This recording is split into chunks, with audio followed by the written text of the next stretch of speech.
Hey guys, this is Shane and welcome to my Curator of the Lost channel today.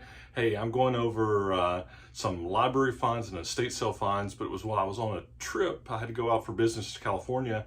I hit several places and I, basically put like 37 pounds of stuff in my luggage. So I'll show you what I found on this trip. So some good finds from a different part of the country, from Alabama. So hey, I appreciate the views, the comments. Thank you for just the channel support. If you haven't subscribed yet, just go ahead and hit the subscribe button. See, see what I'm always putting out, and we'll just, for the long-term subscribers and viewers, thank you so much for your continued support. And you guys keep watching them. I'll keep doing it, and we'll see what happens. So, yeah, just had to go to California, and it's kind of all over the place. Kind of flew into LA, and then in LA, there was a library I was going to go to, but they were going to close with the traffic, going along the 405, and they're going to close before I got there. So I'd actually looked up, there was an estate sale, and I only ended up having about tops like 30 minutes there. And I didn't take any photos, but it was in this kind of poshy Brentwood neighborhood. I'll put up a little map there if you don't know. It's kind of between Santa Monica and Bel Air and Hollywood, and it was a really cool area. And after the fact, but it was just kind of chaotic there. But they had a lot of books evidently, and somebody, I guess, had bought, it looked like there were probably 1,000 books in a pile out front, and had some lawn chairs on top of them. And I was like, what is, so I asked the guy, I said, are you throwing those away? And he said, no, somebody had just bought them. They cleaned, and there was lots of other stuff there. But what was interesting at that sale is, didn't have that much time. Nothing was really priced, and there were these like 5 or 6 little ladies running around pricing stuff. And they said, well, it depends. Books are $5 to $10. And I'm like, really? We'll make a pile. So I actually didn't find any books, but here's what I did find at that sale.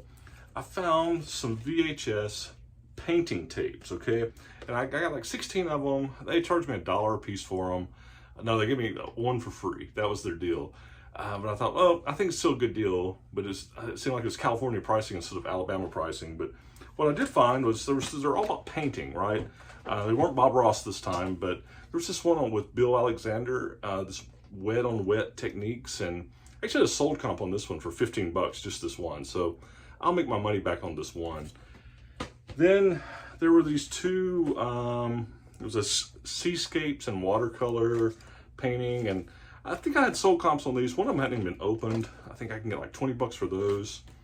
Then there was this, this one with this Margaret Sargent. She's a real portrait artist back in the, and I thought, well, she's pretty famous portrait, in portraiture oil paintings. I think this will sell maybe even 10 bucks. I don't know. But then the ones that grabbed my attention, and there's a whole stack of them here. I think there were, let's see, 2, 4, 5, there were like 12 of them. And they're all about this Bob Fagan painting on location. And it's a series. There's like I said, there's 12 of them. And it seems like I've seen 1 or 2 of these sell, but I'm gonna put all of these together. And it's him painting, there he is, Alberta, Michigan, Manistee, Michigan, South Haven, Michigan, a lot of, there's another one in South Haven, fishing boat, Holland, Michigan. Oh, got good beer there. But I think I can put all 12 of these together and get, I'm thinking I can get 70 or 80 bucks for the set, sell them as a set. That's my plan anyway. So it's going to be good return on the, all these painting VHSs. So, oh, and sometimes you see, if you've watched my videos, you'll see I have the Sagatuck, I think it's, I don't know how you say it, Sagatuck, Michigan, the brewery. Look, they make good beer there too. There's where he's painting at Sagatuck, Kalamazoo area. So that's kind of cool. All right, so from there, I had to go to Palmdale, and I hit a library in Palmdale, and I found,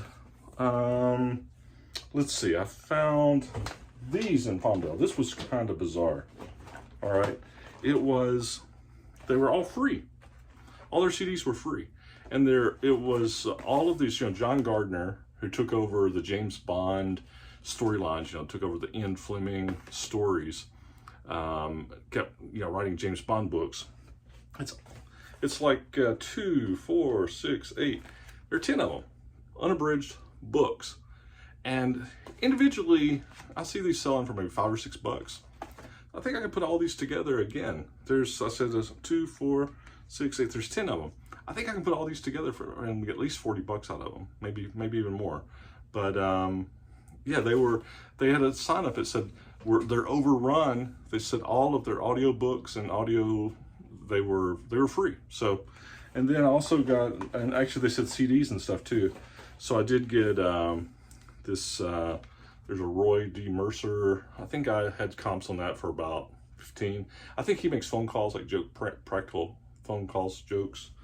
And then there was this Brandon Sanderson. I think I'm gonna listen to this one, maybe this Elantris fantasy audiobook MP3. So, and I think it'll sell for 10 after I'm done with it. So that was pretty cool.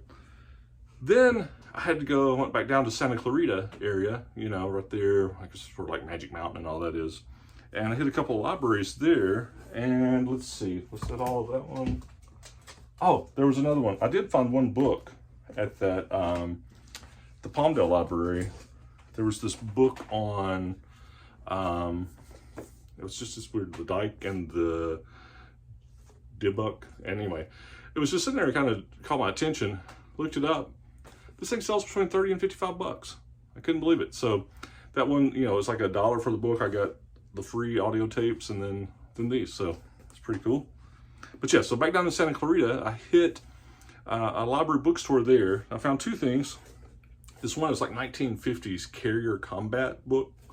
I paid $1 for it, and it just talks about literally, you know, Carrier Combat. But I've got sold comps on this edition for $25. Then this one was kind of funny to find this in California.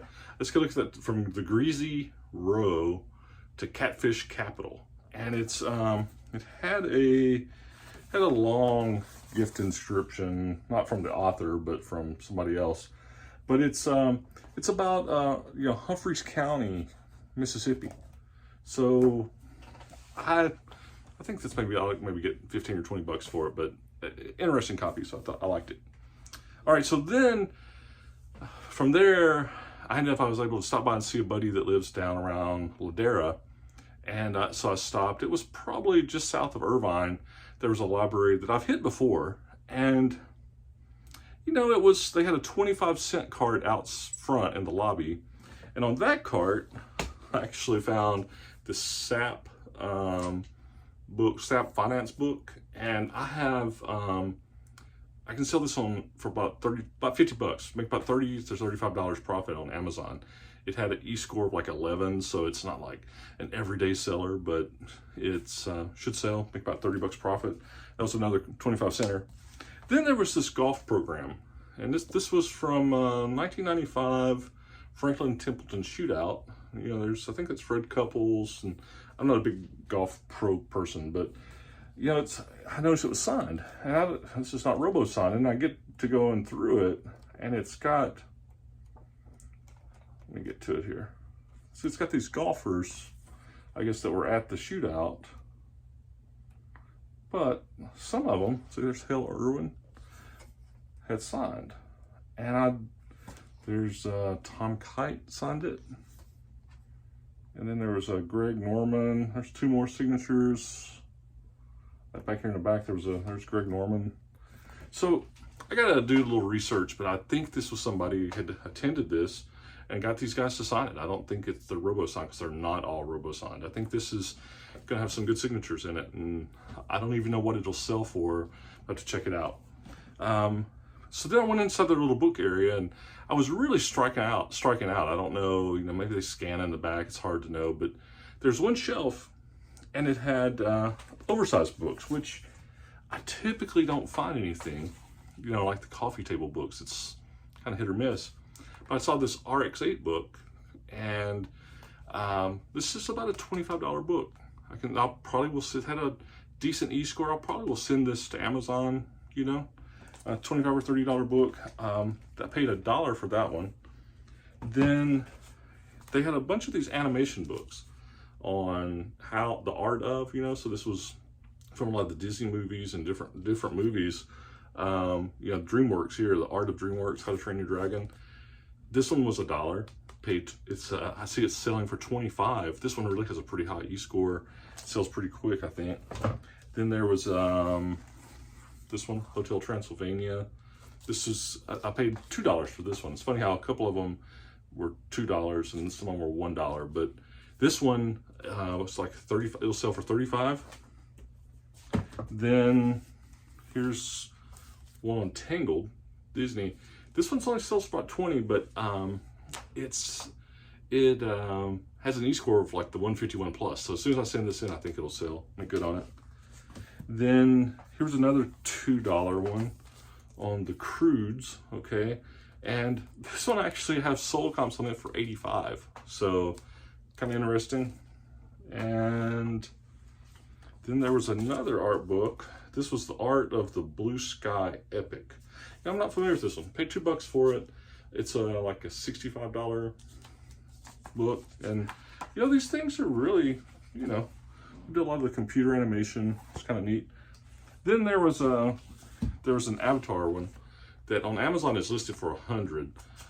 What's interesting at that price, it didn't have it. It had none sold, and you can see that somebody had bought it off Amazon originally. So I'll send it back in, lower price, I think. And I think maybe with the new Avatar movie, yeah, I don't know if things ever going to come out, but who knows? It's worth sending in for, and I paid $1 for it. So that's it. That's after that, I went back to LA and flew out. So I had lots of little stops I had to make and took advantage of them. So found some good stuff. This, you know, for the price of what I paid for stuff, I think I probably had, you know, I don't know, 10, 15, maybe 30-ish dollars and all that, and got some really good profit potential. So I had a heavy suitcase. It was, you know, even if I can put stuff in the small suitcase, I take the big suitcase, so I can stuff stuff in, and then sometimes I'll also put it like a little carry-on in there, so if I need to, I'm always ready, right? So I